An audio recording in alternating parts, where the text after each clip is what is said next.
C'est d'ailleurs ce que vous venez de dire, complètement le contraire des positions que vous avez historiquement tenues. Vous avez été, je pense, l'une des premières responsables politiques européennes, dès 2014, à reconnaître le résultat de l'annexion de la Crimée. Je rappelle que, en droit international, on reconnaît rarement, c'est-à-dire qu'on ne le fait plus depuis la Deuxième Guerre mondiale, des territoires qui sont annexés par la force, alors même que Vladimir Poutine avait reconnu que les conditions de ce référendum en Crimée étaient les siennes. Vous l'avez fait pourquoi ? Et je le dis avec beaucoup de gravité ce soir, parce que ça, pour notre pays, c'est une mauvaise nouvelle. Parce que vous dépendez du pouvoir russe et que vous dépendez de M. Poutine. Parce que quelques mois après avoir dit cela, Madame Le Pen, vous avez contracté un prêt en 2015 auprès d'une banque russe, la First Czech Russian Bank, proche du pouvoir, en septembre 2014.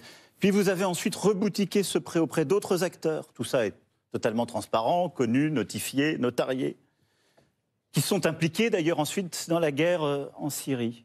Et donc, vous ne parlez pas à d'autres dirigeants, vous parlez à votre banquier quand vous parlez de la Russie. C'est ça le problème, Madame Le Pen. Alors peut-être que Madame... Et c'est aussi ce qui fait que, on le voit bien, dès qu'il y a des positions courageuses et difficiles à prendre, ni vous ni vos représentants ne sont là. Ni vous ni vos représentants. Et ça n'est pas un hasard si, il y a 5 ans, la Russie était intervenue dans la campagne, ce qui a été prouvé pour me déstabiliser.